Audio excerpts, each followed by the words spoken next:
어린 시절 포켓몬 게임을 좋아했다. 게임 속 세상을 여행하고 성장하는 재미에 푹 빠졌었다. 하지만 가끔 다음 단계로 가는 방법을 모를 때가 있었다. 그럴 때는 자전거를 타고 지금까지 왔던 길을 한 바퀴 돌곤 했다. 레벨을 올리지 않아도 길을 따라 세상을 도는 것 자체가 재미있었고, 그러다 보면 다음 가야 할 길을 찾을 수 있었다.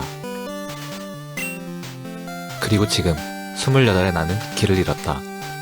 좋아하는 일을 하고자 20대 청춘을 바쳤지만 막상 시작한 일은 그리 유쾌하지 않았다. 오랜 시간 달려온 목적지에 드라마틱한 결승선은 없었고 그저 다음 단계를 위한 정류장일 뿐이었다. 그것도 어디로 가야 할지 모르는. 그래서 오랜만에 한 바퀴 돌기로 했다.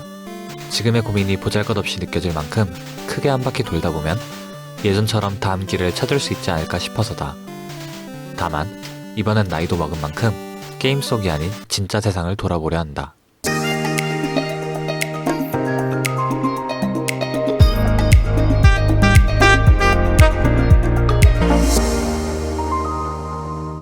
여유롭게 출발하고 싶어 푹 잤더니 해가 중천에 떠서야 출발하게 되었다. 물을 챙기고 이것저것 바리바리 싼 가방도 매달았다. 참고로 짐은 최대한 가벼워야 한다. 그리고 그걸 나는 너무 늦게 알았다. 지도를 본 핸드폰과 야간을 대비한 라이트까지 챙기고서야 드디어 출발할 수 있었다. 익숙한 동네 길을 10분 정도 달리자 굴포천을 따라 놓인 자전거 도로가 나타났다. 이 길만 따라가면 코스의 시작인 아라서해 관문 인증센터까지 갈 수 있었다. 좋은 길이었지만 산책로도 겸하고 있는 길이라 보행자가 많아 속도를 낼 수 없었다.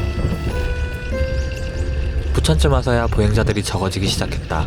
그리고 나처럼 자전거 타는 사람들이 점점 많아졌다. 부천을 지나 인천 계양구 구간에 다다랐다. 여기서 바로 한강으로 갈 수도 있었지만 여행 수첩도 사야 했고 자전거 종주길의 시작인 아라뱃길에서 나도 여행을 시작하고 싶었다. 아라뱃길 자전거 도로를 따라 서해 쪽으로 달리기 시작했다.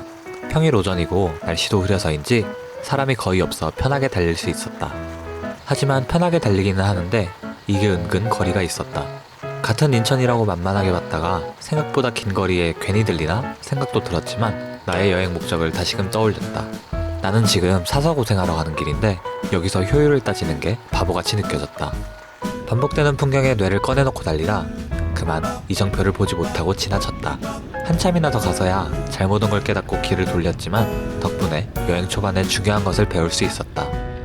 모르는 길에서는 이정표를 꼭 확인해야 한다. 잘못 온 길을 늦게 깨닫게 되면 그만큼 손해본 기분에 울적해지기 때문이다. 삶의 방향 선택에서도 잘못 온 길을 빨리 깨닫는 것은 중요하다. 빨리 깨달은 만큼 다시 원래의 길로 빨리 돌아갈 수 있기 때문이다.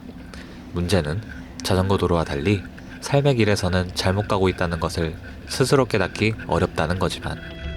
집에서부터 2시간 정도 달려 드디어 아라서해 관문 인증센터에 도착했다. 하지만 아직 인증수첩이 없어 우선 조금 더 안쪽으로 들어가 구매를 해야 했다. 인증수첩은 경인항 통합운영센터 1층에서 구매할 수 있었다. 그러나 점심시간을 1분 넘게 도착한 탓에 1시간가량을 기다려야 했다. 이런 때를 위해 오징어 게임을 안 보고 아껴뒀었고 덕분에 시간은 금방 갔다. 오징어 게임을 보면서 친구가 도내해준 에너지바로 점심을 대신했다. 하지만 충격적이게도 인증수첩은 기다리지 않아도 옆에 자판기에서 살 수 있었다. 해가 지기 전에 한강 자전거길을 완주하려 했는데 소중한 1시간을 내다버린 셈이었다. 국토종주 인증수첩은 이렇게 수첩에 도장을 찍는 방식이다. 첫 인증센터에 도장도 찍었으니 이제 정말 여행 시작이다. 왔던 길을 다시 거슬러 이번에는 한강 방면으로 향한다. 인천과 서울 사이에 살짝 걸친 김포에 진입해 바이커들의 핫플레이스를 지나서 갑자기 나타나 당황스러웠던 거리의 이발사를 지나치니 한강이 시작되는 지점인 아라 한강관문 인증센터에 도착했다. 도장이 잘 안 나올까봐 한번 연습해보고 찍었는데 마음에 안 들어서 한번 더 찍었다. 하지만 번져서 망했다.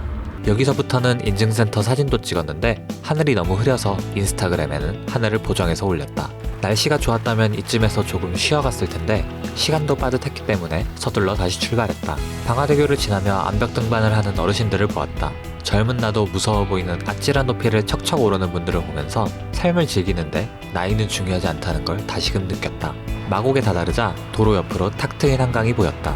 하늘도 어느새 맑아졌고 시원한 바람에 신이 나 페달질도 빨라졌다.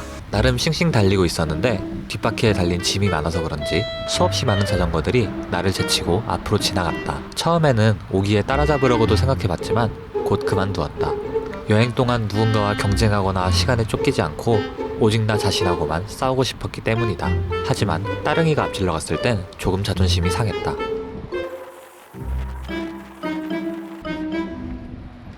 조금 더 가니 안양천으로 빠질 수 있는 길이 나왔다. 안양천을 따라 조금만 가면 불과 며칠 전까지 출근하던 회사가 있는 구로가 나온다. 그런 생각을 하자 기분이 조금 이상해졌다. 28이면 이제 적은 나이도 아닌데 무작정한 퇴사가 너무 철이 없었던 선택은 아니었나 라고 3초 정도만 고민하고 원하는 일을 하는 것이 내 삶의 방식임을 다시금 확인하며 안양천을 뒤로하고 계속 달렸다. 길 건너로 국회가 보이는 여의도에 도착했다. 이곳엔 세 번째 인증센터인 여의도 인증센터가 있었다. 여기 도장은 인주가 다 말라버려 잘 찍히지 않았다. 다시 찍어도 잘 찍히지 않아 포기했다.